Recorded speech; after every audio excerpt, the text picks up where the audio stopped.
Well, tonight, investigators say a Taylor Mill man has confessed to shooting and killing a woman after breaking into her home. We also learned today that he hit the road right after, leading to a week-long manhunt across multiple states. That's right. Evan Millward has been following this case since it all happened. Evan, he got hours away, in fact, from the scene and then turned around.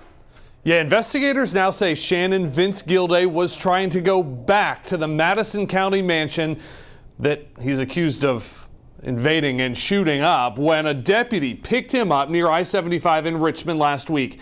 And we've learned about some new evidence in that case that was found a couple of states away. Shannon Vince Gilday appears before a judge Wednesday in a bulletproof vest. The lead investigator on stand. He stated that he had prepared himself to have to force his way into the residence by whatever means necessary. He now says those plans included trying to build a tunnel to get into the so-called doomsday bunker underneath the Madison County mansion of former state rep C. Wesley Morgan. Gilday's mom said earlier he was worried about nuclear war. He told me that he was willing to kill everyone inside the residence if necessary in order to access that bunker. Court documents show he scaled scaffolding to get in, finding Jordan Morgan asleep. Investigators say he shot the NKU Chase Law alumna and former Commonwealth's attorney multiple times, then got in a shootout with her dad and took off in his white Corolla. He traveled southbound on I-75 and traveled as far as the state of Florida. The next day, records show his mom reported him missing from their Taylor Mill apartment. A friend found evidence he'd been watching the Morgan sleep schedules and security measures. And by then, Gilday was starting to turn around. He managed to make his way northbound to try and travel back to Richmond, Kentucky in his vehicle. And his vehicle broke down on I-75 in the state of Georgia. That's where investigators say they found an AR-15, camo fatigues, and a long nylon rope in the trunk of his car. It was a Madison County deputy who spotted him walking along Barnes Mill Road over I-75 in Richmond last Monday morning. The sheriff there says he was on his way back to the Morgan home. No telling what would have happened if he hadn't been apprehended at that point in time.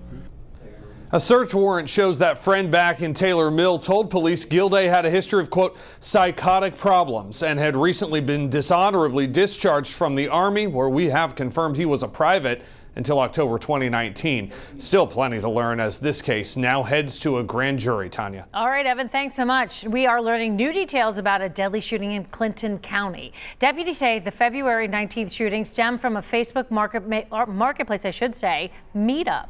The Clinton County Sheriff's Office says the incident started with an alleged purchase of a car on Facebook Marketplace in Westboro. Deputies say they think the transaction involved a substantial amount of drugs in exchange for the car and ended with a gun battle. Police arrested Rave Cook in connection with the shooting. He's now charged with murder. Tonight, average gas prices in Ohio, Indiana, and Kentucky are all above the $4 mark. You can see them here right behind me.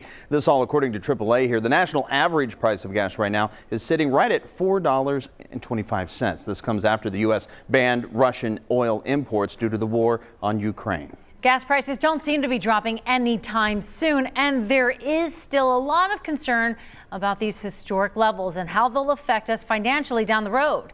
Well, today we talked with local business owners who say they could have to change some ways they do business. WCPO 9 News reporter Courtney Francisco is live in Northside. Courtney, they told you the goal is to keep their customers, right? Keep customers by avoiding raising prices, and nearly all the stores you see here behind me rely on semis and box trucks to deliver product, and drivers of those trucks say they expect to raise their prices to afford diesel.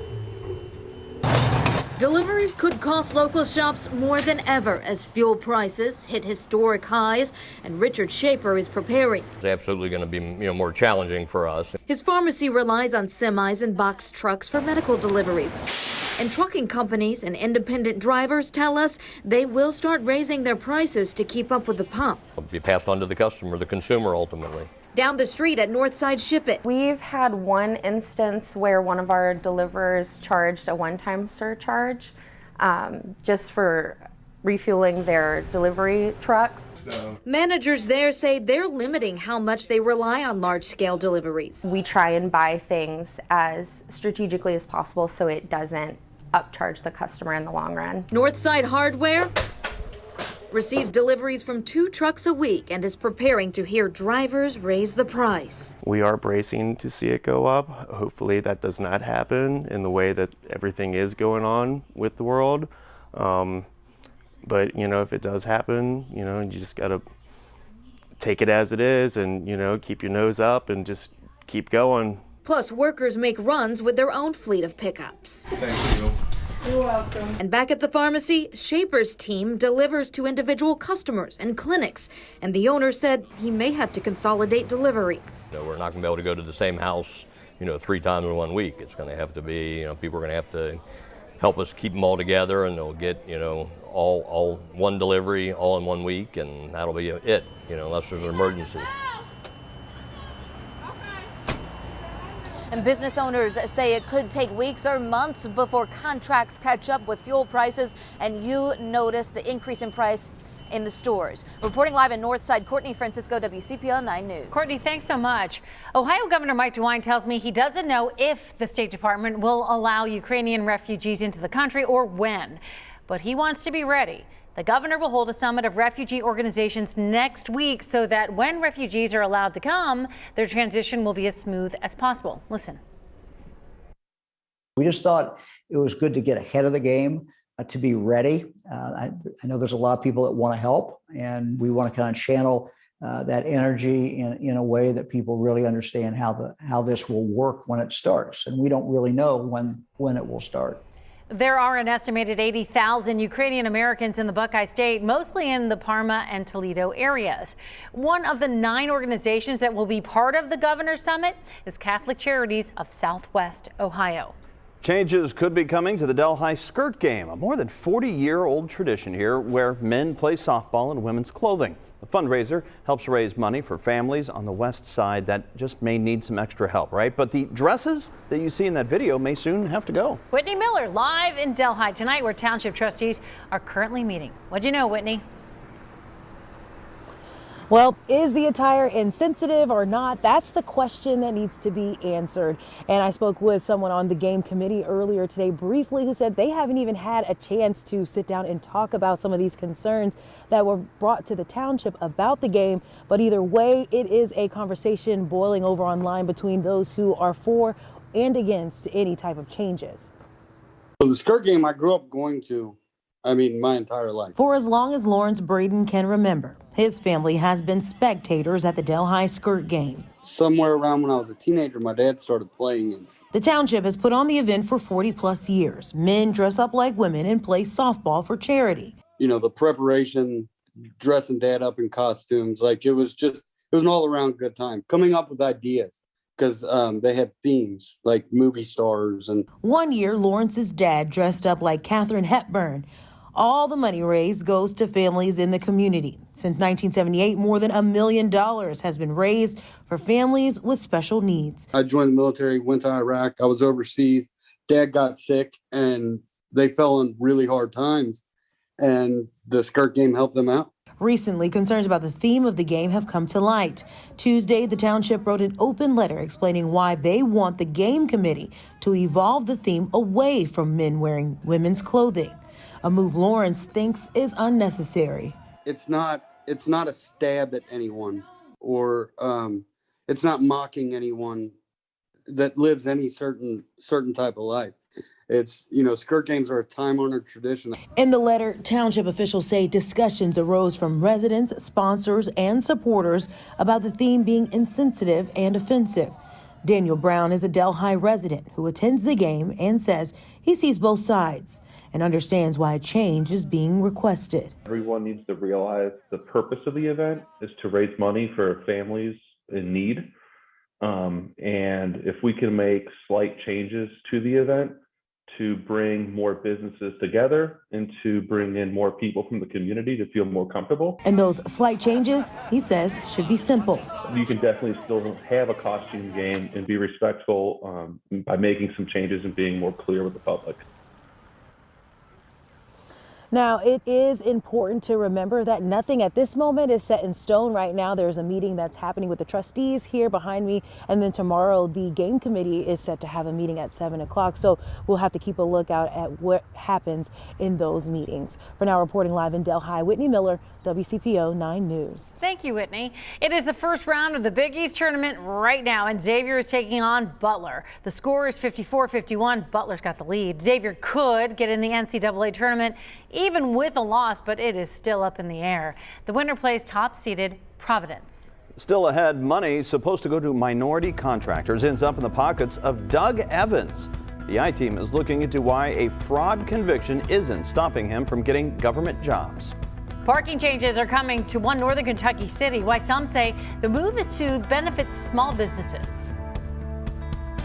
While we have some rain coming for the tri-state, we also have some snow, and those totals are starting to add up.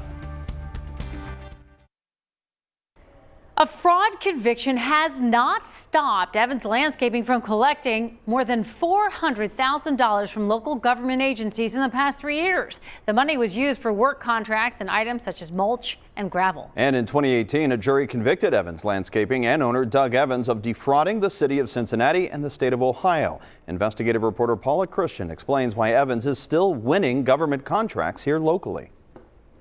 I think the optics are bad for a government that would continue to contract with a company that's been convicted of minority contracting fraud.